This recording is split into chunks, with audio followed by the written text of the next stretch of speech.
अकबर बीरबल की कहानी। किसका नौकर कौन। जब कभी दरबार में अकबर और बीरबल अकेले होते थे तो किसी न किसी बात पर बहस छिड़ जाती थी। एक दिन बादशाह अकबर बैंगन की सब्जी की खूब तारीफ कर रहे थे। बीरबल भी बादशाह की हाँ में हाँ मिला रहे थे। इतना ही नहीं, वह अपनी तरफ से भी दो चार वाक्य बैंगन की तारीफ में कह देते थे। अचानक बादशाह अकबर के दिल में आया कि देखें बीरबल अपनी बात को कहाँ तक निभाते हैं। यह सोचकर बादशाह बीरबल के सामने बैंगन की बुराई करने लगे। बीरबल भी उनकी हाँ में हाँ मिलाने लगे कि बैंगन खाने से शारीरिक बीमारियां हो जाती हैं इत्यादि। बीरबल की बात सुनकर बादशाह अकबर हैरान हो गए और बोले, बीरबल, तुम्हारी इस बात का यकीन नहीं किया जा सकता। कभी तुम बैंगन की तारीफ करते हो और कभी बुराई करते हो। जब हमने इसकी तारीफ की तो तुमने भी इसकी तारीफ की, और जब हमने इसकी बुराई की तो तुमने भी इसकी बुराई की। आखिर ऐसा क्यों? बीरबल ने नरम लहजे में कहा, बादशाह सलामत, मैं तो आपका नौकर हूं, बैंगन का नौकर नहीं।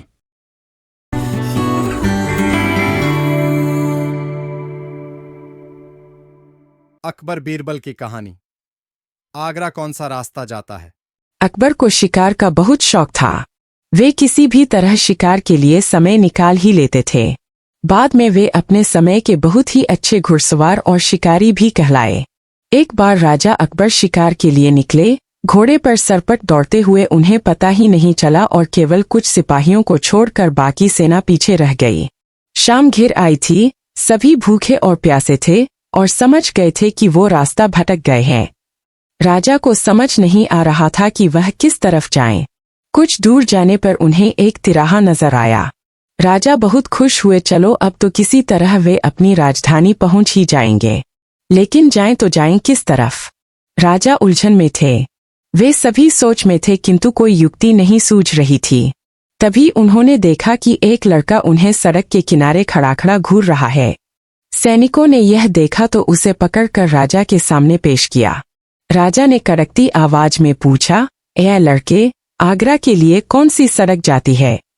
लड़का मुस्कुराया और कहा, जनाब, ये सड़क चल नहीं सकती तो ये आगरा कैसे जाएगी।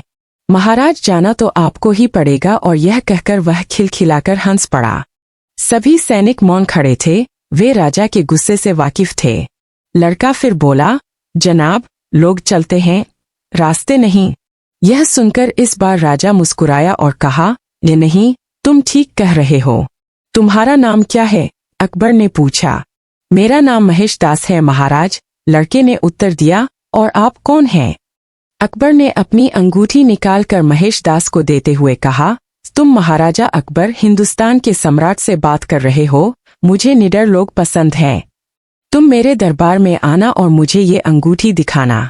ये अंगूठी देखकर मैं तुम्हें पहचान लूंगा। अब तुम मुझे बताओ कि मैं किस रास्ते पर चलूं ताकि मैं आगरा पहुंच जाऊं।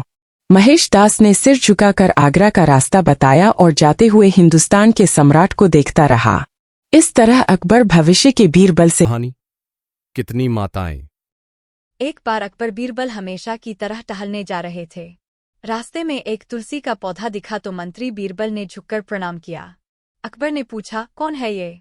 बीरबल, ये मेरी माता है। अकबर ने तुलसी के झाड़ी को उखाड़कर फेंक दिया और बोला, कितनी माता हैं तुम लोगों की? बीरबल को उसका जवाब देने की एक तरकीब सूझी। आगे एक बिच्छूपत्ती खुजली वाला झाड़ मिला। बीरबल ने उसे दंडवत प्रणाम कर कहा, जय हो बाप मेरे। अकबर को गुस्सा आया और दोनों हाथों से झाड़ी को उखाड़ने लगा। इतने में अकबर को भयंकर खुजली होने लगी तो अकबर बोला, बीरबल, ये क्या हो गया? बीरबल ने कहा, आपने मेरी माँ को मारा इसलिए ये गुस्सा हो गए। अकबर जहां भी हाथ लगाता खुजली होने लगती तथा बोला कि बीरबल, जल्दी ही कोई उपाय बताओ। बीरबल बोला, उपाय तो है, लेकिन वो भी हमारी माँ है तथा उससे ही विनती करनी पड़ेगी। अकबर बोला, जल्दी करो। आगे गाय खड़ी थी। बीरबल ने कहा, गाय से विनती करो कि हे माता, दवाई दो। गाय ने गोबर कर दिया और अकबर के शरीर पर उसका लेप करने से फौरन खुजली से राहत मिल गई। अकबर बोला, बीरबल, अब क्या हम राजमहल में ऐसे ही जाएंगे? बीरबल ने कहा, नहीं बादशाह, हमारी एक और माँ है। सामने ही गंगा बह रही थी। आप बोलिए, हर हर गंगे, जय गंगा मैया की, और कूद जाइए। नहाकर अपने आप को तरोताज़ा महसूस करते हुए अकबर ने बीरबल से कहा कि ये तुलसी माता, गौ माता, गंगा माता तो जगत माता हैं। इनको मानने वालों को ही हिंदू कहते हैं।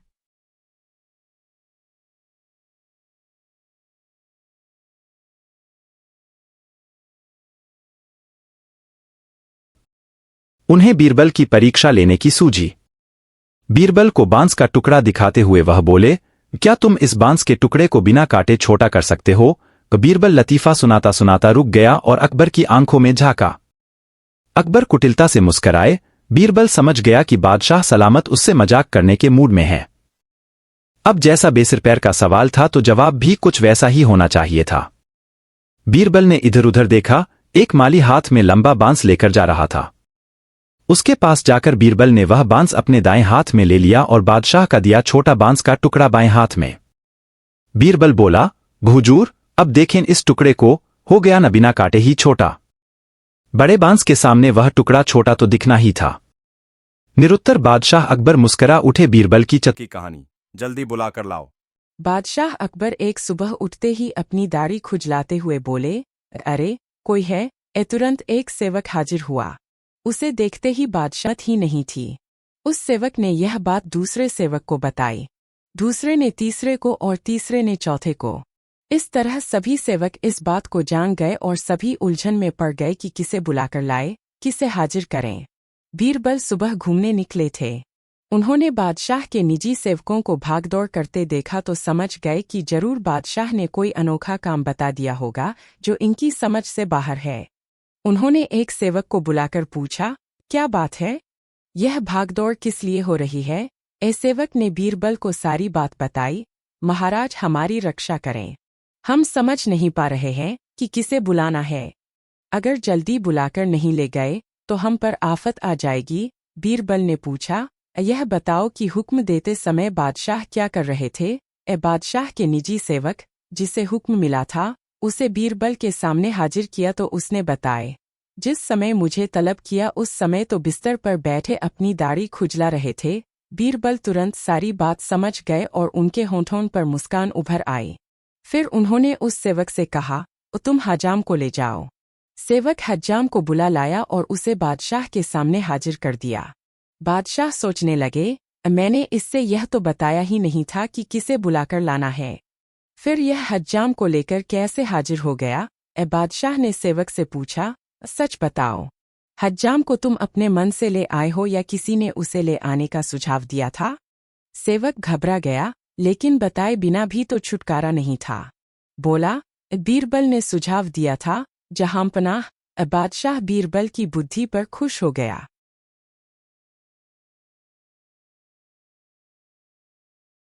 बादशाह अकबर जंग में जाने की तैयारी कर रहे थे। फौज पूरी तरह तैयार थी। बादशाह भी अपने घोड़े पर सवार होकर आ गए। साथ में बीरबल भी था। बादशाह ने फौज को जंग के मैदान में कूच करने का निर्देश दिया। बादशाह आगे आगे थे, पीछे पीछे उनकी विशाल फौज चली आ रही थी। रास्ते में बादशाह को जिज्ञासा हुई और उन्होंने बीरबल से पूछा, क्या तुम बता सकते हो किसकी होगी? हुजूर, इस सवाल का जवाब तो मैं जंग के बाद ही दूंगा, बीरबल ने कहा। कुछ देर बाद फौज जंग के मैदान में पहुंच गई। वहां पहुंचकर बीरबल ने कहा, हुजूर, अब मैं आपके सवाल का जवाब देता हूं और जवाब यह है कि जीत आपकी ही होगी।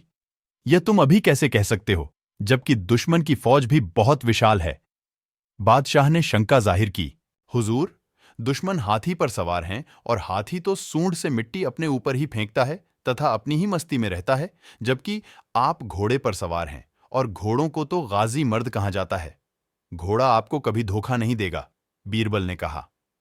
उस जंग में जीत बादशाह अकबर की ही हुई।